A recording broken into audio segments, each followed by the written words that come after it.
60 inmates at a Brazilian prison have been killed during a riot, according to authorities in the state of Amazonas.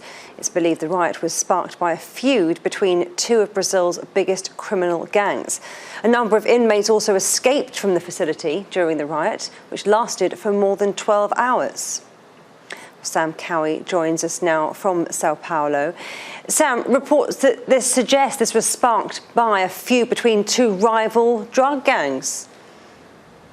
Yeah, that's absolutely right. These two rival drug gangs are the PCC, the First Command of the capital, which is actually based, has its roots in Sao Paulo, where I am now, and the Família de Norte, which is a local crime gang based in the Amazon region. Now, for quite some time now, since around the beginning of 2009, the PCC has been trying to encroach on the territory of the Família de Norte, and they've been trying to take over the drug trafficking routes and the drug trafficking territory in the region. This, for the most part, has been fairly unsuccessful. The PCC is Brazil's biggest crime group, but its performance in the Amazon so far has been fairly weak, mainly because the Família de Norte was already a strong criminal organization when the PCC arrived. Now, the prison riot was provoked by the Família de Norte, we understand, and most of the victims of the, so far, at least 60 victims, are connected to the PCC crime gang, as well as other random people in the prison system. It's understood that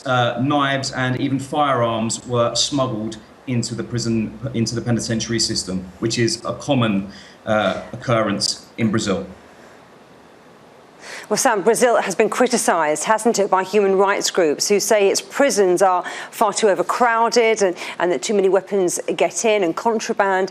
Just how bad are the conditions for prisoners? The conditions for prisoners are horrendous. I visited a prison in the Amazonian state of Pará, which is next to Amazonas, just about 2 months ago, in fact, and in a very small space of no more than about 25 meters squared. You had up to 40 inmates inside.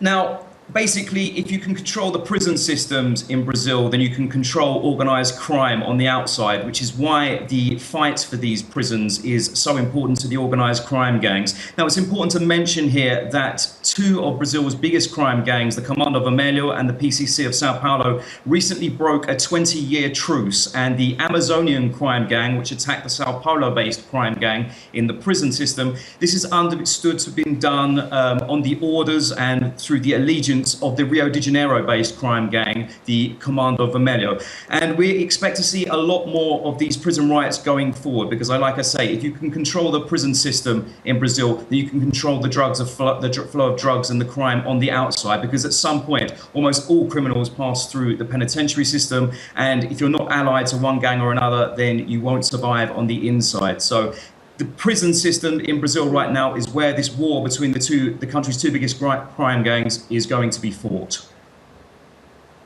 So sobering insight there. Thank you, Sam Cowie in Sao Paulo. Thank you.